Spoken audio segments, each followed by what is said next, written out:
We had a tornado pass by the house exactly 13 hours ago, and we still don't have power in our area.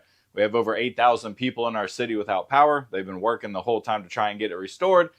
And I got to thinking, you know, this would make a good video because I know people freak out. They're like, oh my God, I don't have power. I have got to run out and buy 45 generators to power all of my air pumps and keep my fish alive.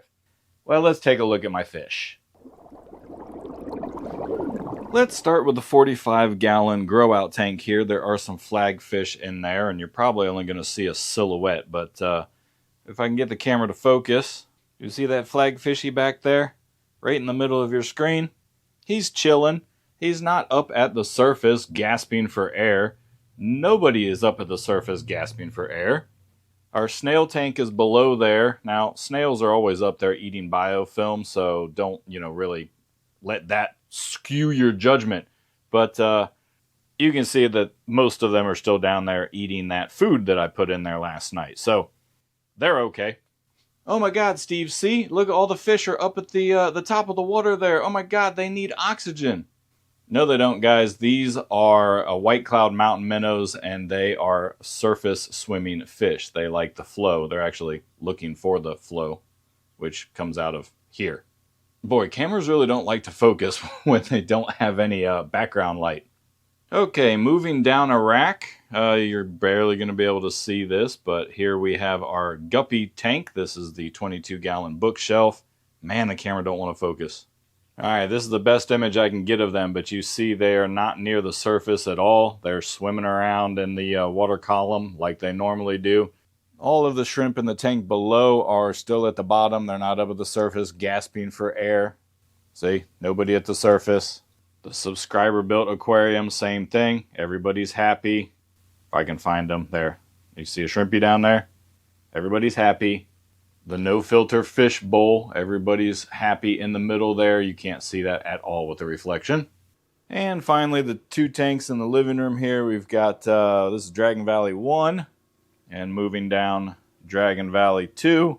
Everybody's still swimming around in the middle of the water column. Yeah, Steve. Great camera trick. You turned off all the lights in the house and wanted to make YouTube content. Real smart. Well, guys, no, we don't have any power. There's an extension cord on the floor going out my front door. See? Generator that I have protected with a tarp because it's still raining. My neighbor across the street has his generator out right in the middle of your screen there. I call this the tornado tree. I've got the extension cord running in the door here from the generator all the way up to the refrigerator.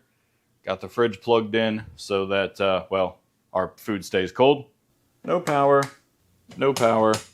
And for the extreme haters, here's my fuse panel, which you can see the main breaker is on and all of the other breakers are set to on. Now, it's a shame that I have to go to that extreme to prove that I'm not lying about this, but, there's a lot of fake stuff on the internet right now, and so you gotta, as a videographer, as a creator, you've got to do all you can to prove to your audience that you are honest. Speech lessons might help too as a videographer, see, as a creator. Anyway, I'm not worried about my fish at all, okay? So I'm going to wait for the power to come back on, and then we'll do a little wrap-up on why I'm not worried about my fish at all in some better lighting conditions. Because I'm sure you're getting tired of watching my camera go in and out of focus with no backlight. Alright guys, it's been 18 hours since we lost power, and as you can see, we got it back. So first thing to do, let's check on the fish now that you can see them. Everybody in the grow-out tank is hiding because the light just clicked on. They tend to do that, the flagfish. So basically just want to show nobody's at the surface gasping for air. Our surface swimming white cloud minnows, they're doing okay. All of the guppies are still doing guppy things. Nobody's at the surface. Everybody's just waiting for food now, to be honest with you. You guys hungry? Huh? Shrimp are still doing shrimpy things down on the bottom looking for food. Nobody's at the surface up here gasping for air or anything like that. No shrimp at the surface.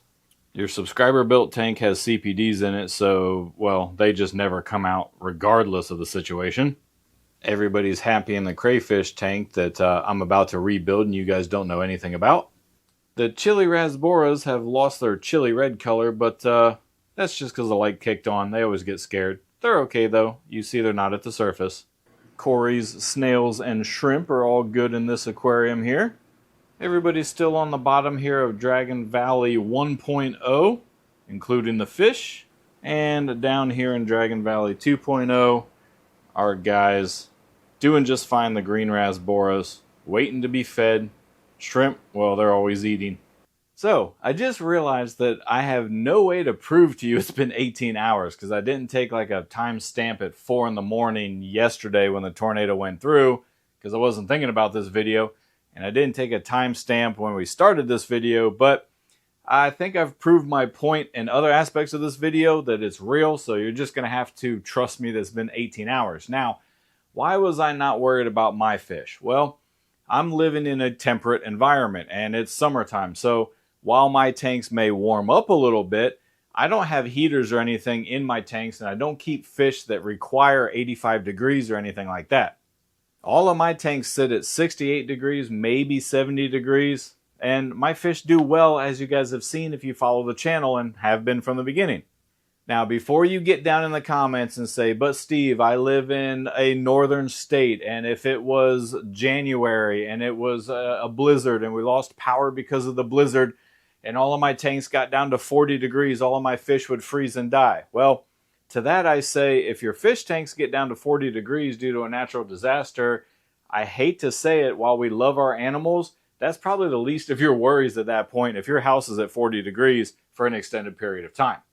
Now on the flip side, if you live in a really hot environment like I do, and it was a little bit later in the year, it's currently May, so if it was June or July, or even August, it probably would have got a lot hotter in here, but we keep tropical fish. Most of our species of tropical fish, they can withstand a higher temperature for a little bit. And keep in mind that these temperatures rise and fall gradually. These animals have instincts that we don't. They are very good at adapting to their environment. They'll change their metabolism if it gets too cold, even if it gets too hot. If they're stressed out, they'll change their metabolism so they don't use as much energy, they don't require as much oxygen, stuff like that. Speaking of oxygen, all of my tanks are open top, so we have airflow going across the surface. Now, the central air system was not working, so yes, we could argue that there wasn't as much oxygen exchange as there normally would be when the central air is circulating the air, but there are days in the summer where it's no wind outside, and these ponds and stuff have fish in it, and they do just fine. So I guess what I'm trying to say is, don't freak out so much unless you have a reason to freak out. You don't need to run around and try and buy, 35 generators to power every single air pump for every aquarium and make sure that everything's going to be good. As you see, 18 hours without power, no filter running, no water movement, nothing. Some of these aquariums even have floating plants in them that are blocking some of the water surface. They're going to be fine. The oxygen that is in that water is going to suit them just fine. Just don't feed the tank or do anything that would cause any parameter spikes.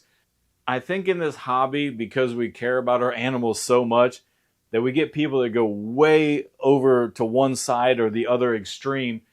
These fish come from, some of them, stagnant water. They're going to be fine. At this point, only 10% of viewers on my channel are actually subscribed. 90% of you aren't. So you're watching the videos, but you're not subscribing, and that sucks for me. So do me a favor, hit the subscribe thing. I don't know why we like subscribers, but we do, so do that. Besides, if you don't, I'm just going to keep asking.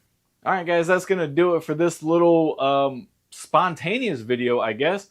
Hopefully the next one's not as dramatic, and I know it won't be, so wait for the next non-dramatic video, and I'll catch you later on that video.